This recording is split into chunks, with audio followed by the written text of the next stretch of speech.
Baik, Assalamualaikum warahmatullahi wabarakatuh. Yang terhormat Profesor Dr. Hasnah Faizah AR MHum, selaku dosen pengampu mata kuliah Budaya Melayu Riau, yang telah membimbing kami dalam pembuatan video ini dan serta rekan-rekan mata perkuliahan kelas 21A Rombel 2. Sebelumnya perkenalkan saya Syed Fajar Yusperi selaku moderator dalam presentasi kali ini. Presentasi hari ini akan dibawakan oleh kelompok 2 yang beranggotakan saya sendiri dan ada Zuhrub Salsabila, Fitria Nabila, dan Pici Apridianti. Baik, untuk mempersingkat waktu, mari kita mulai saja presentasi kali ini. Materi yang pertama akan dijelaskan oleh Zuhrub Salsabila. Kepada Zuhrub, disilahkan.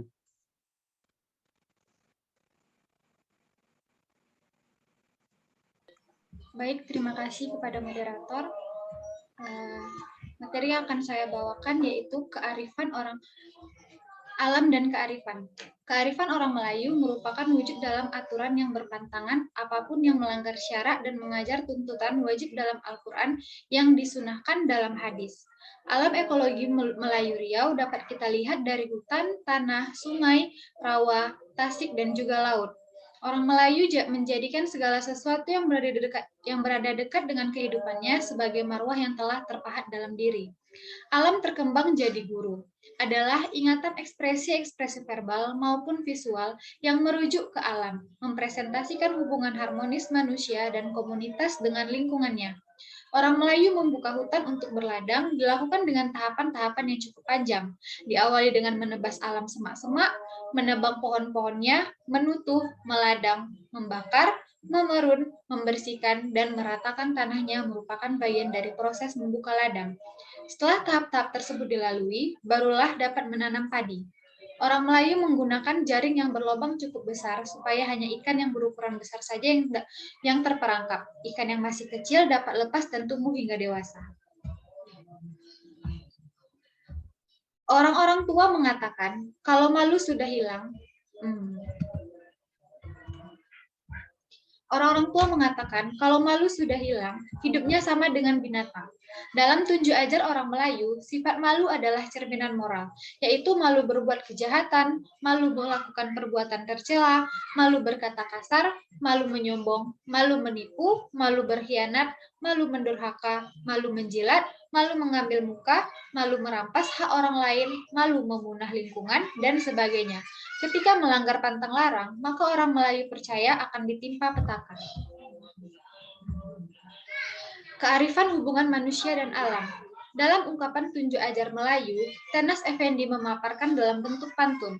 Banyak periuk di jerang orang, periuk besar tudungnya hitam. Banyak petunjuk di kenang orang, tunjuk ajar mengandung alam. Bahwa orang Melayu belajar dari alam semesta. Baik, saya kembalikan kepada moderator. Baik, selanjutnya presentasi yang akan disampaikan oleh Fitria Nabila. Kepada Fitria Nabila, disilahkan.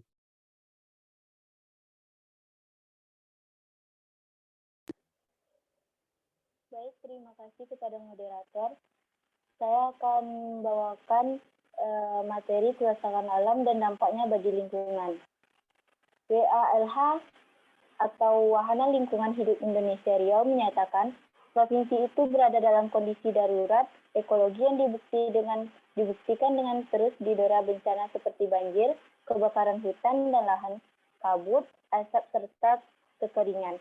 Kondisi darurat ekologi itu disebabkan pelaksanaan pembangunan yang dilakukan oleh pemerintah daerah di Bumi Lancang Kuning.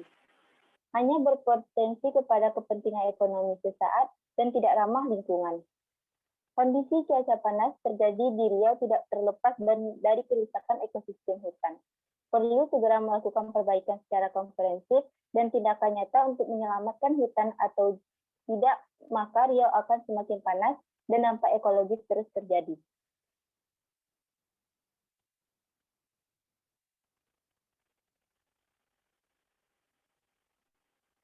Restorasi ruang ekologi. Restorasi ekosistem Riau adalah proyek untuk pemulihan dan mengkonversi area hutan gambut yang memiliki nilai ekologi penting di Provinsi Riau, Sumatera. Proyek ini merupakan 1.300 hektar kawasan hutan di Semenanjung, Kampar, dan 20.000 hektar di Pulau Padang. Kawasan ini menyimpan stok karbon yang sangat tinggi dan memiliki nilai keanekaragam hayati yang tinggi. Sebelumnya, mayoritas area RER belum terdokumentasi oleh ilmuwan dan investasi spesialis. Di RER pertama kali dipublis pada tanggal November 2016 sebagai laporan dari survei lapangan yang dilakukan selama 8 bulan bersama Fauna dan Flora Internasional.